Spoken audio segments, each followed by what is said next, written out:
Hello, welcome to Maltbox, the non-chill filtered whiskey blog. I'm Andy and this is Whiskey Review number 73.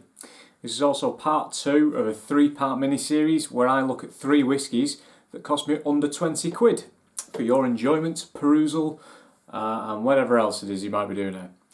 So, one I've picked up this time, and I did show you this on the Whiskey Collection update video that I posted last week, or the week before, whenever it might have been. It's this Abrachan blended malt Scotch whisky from German discount retailer Lidl. You go Lidl. So, as I've already mentioned, this is a blended malt Scotch whisky, what used to be called a vatted malt back in the day before the SWA said, we don't like that. So effectively this, well, I'm sure a lot of you know what blended malt is, you're watching Whiskey Channel, but just in case you don't, welcome. A blended malt Scotch whisky is literally a mix of malt Scotch whiskies, or single malt whiskies, however you want to see it. It's not a blended Scotch whisky which contains a mixture of both grain and malt whisky. It is purely malt whisky, but it will be malt whisky from a couple of different distilleries. Now, Abrachan made a weird noise, didn't it? Oh, what a noise. Abrachan, I will get there. Abrachan. There you go, there's the colour. It's out of the tube, a slight reddish hue to it, but ultimately I suspect it will have a fair few dollops of Uncle E150 caramel colouring. Now, this cost me £17.50 from Lidl, and I've got to be honest with you, at £17.50 I thought, how good can it be, really? But it's that sort of area of the market. Lidl also sells its single malts for £17.50, and I've tried their Isla and their Speyside single malt. Both cost £17.50, and they're actually not bad for the money, you know, they're pretty good. Better than some named own distillery brand bottlings that I've had in the past. I won't name them, I will at some point, maybe not today. So, a couple of highlights here for you. As I say, blended malt whisky. It's apparently been matured in a combination of ex-bourbon, ex-port, and ex-Oloroso sherry. The likelihood being that this is whisky that will have been basically given a finishing period rather than a full-blown first fill or third fill, whatever it may be, full-term maturation. There will be whiskies that have experienced a finishing period that they have then vatted together to create this. It's bottled at 42%. It will be chill filtered, and I think I've already said it will have added colour. There it is again in the glass. I'm using this glass again, but look at that. Some really nice slow legs on that glass there. So on the nose.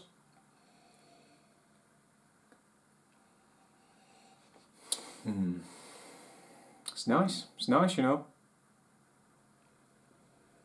Some really nice kind of warming coffee, cherry, it's almost really like Black Forest Gatto, because you've got that kind of chocolatey and then sour cherry and a little bit of creamy sort of aspect to it.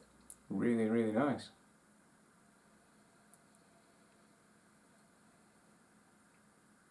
Plums. A little bit of tobacco in there, so tobacco leaf rather than somebody sat next to you smoking a silk cut, because nobody wants that. It's 2019. But nor do I want someone sat next to me smoking on a vape box that's like that big and basically sends you back to 1850 in Manchester, where you can't see because you're just enveloped in smoke and vape and fog and whatever, and it tastes like a kid's birthday party. Moving on.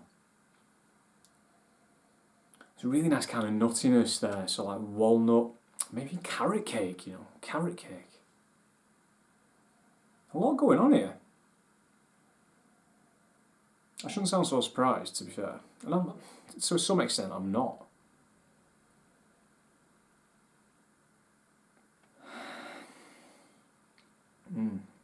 Overall, a very, very nice first impression of this. Now, before I move on to the palate, give you a bit of a lowdown on the product again. You're not going to believe this. Well, you might.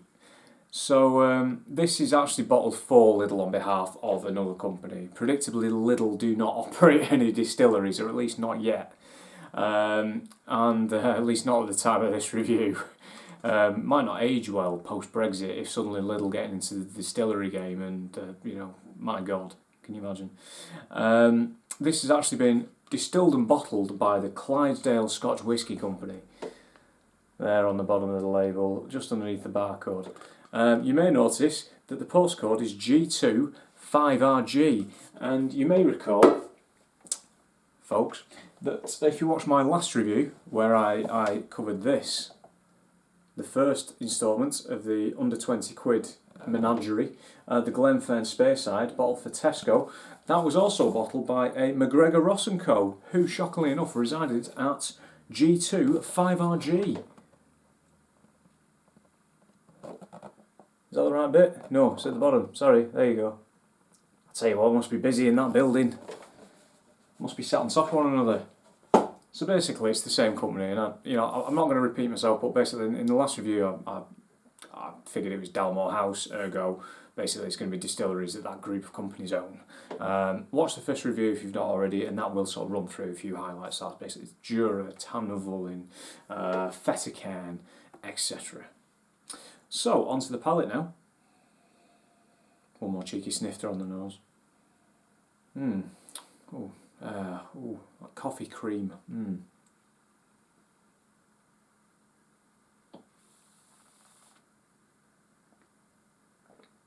Bit of awkward eye contact.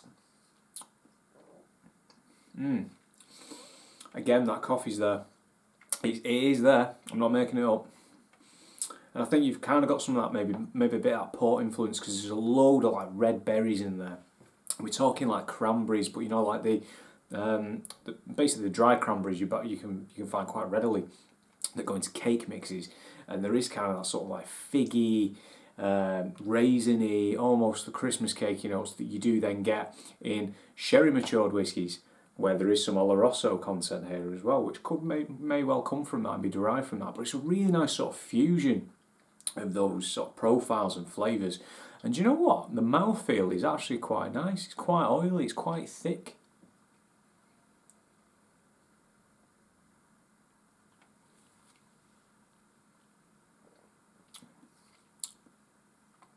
You may notice that I've not got a glass of water here, and that's because I've drunk a little bit of this over the last week, so I don't think it needs it. I like this without water. I prefer it without water. I have tried to water it, and it just dilutes it too far. On that palate again, toffee, caramel, cake mix, and not just like vanilla cake mix, not birthday cake mix. For people that don't come from Ramsbottom, a birthday is a birthday in any other language. It's more like a kind of fruitcake mix, or parkin, if you know what parkin is. If not, Google it. Parkin's nice. Maybe some Jamaica ginger cake. A lot of cake. The finish, still quite long. It's still there. There's a nice little spice to it. Some Christmas spices in there. Maybe a bit of allspice. Some star anise. Very warming. Quite rich. Quite enveloping.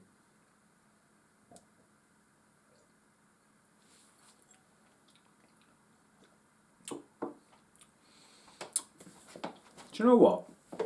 Overall, that is quite a nice little experience, particularly for the money. It's bottled at 42%, which is a bit random. You generally find 40, 43, 46 and above. 42, very strange number, and I suppose it sets itself out a little bit on the shelf because it does sort of intrigue you a little bit. You think, 42%, I wonder why that is. And do you know what? I do not regret buying that at all. I do not regret that. £17.50, I don't think you can go far wrong, and that is much better than actually a lot of own distillery single malts that I've had previously that I've paid a double for, to be honest with you. And I don't think if you were to walk into a Lidl and to see that on the shelf, if you got 20 quid, get one. pick one up. £17.50. That's a really good deal in my opinion for what you're getting there. I much prefer that to the Glenfern, which is, you know, by comparison a complete Glenfail. So with that note, moving on to the scores, I'm actually going to give this a 6.5 out of 10. By comparison, 2.5, 6.5, that's a whopping 4 points more, which on the new scale is quite a big chunk. And we are continuing with that scale for now, but again, I do really encourage you guys, keep engaging with me here on YouTube, keep engaging with me on Twitter with the hashtag, are they hashtags? I'm so old, it's not a hashtag, it's at Maltbox on Twitter, and you know, let's get talking. Give me some feedback, you know, I mean, my production value will be pretty poor. However, give me a note of what you want me to review, maybe I can try and source something. What do you think of the scale of scoring? What do you think of the whiskey so far? What do you think of the beard? You know, just tell me. So, overall, a very nice little bottle there from Lidl. Kudos, Lidl. Well done. Thanks for watching. See you soon.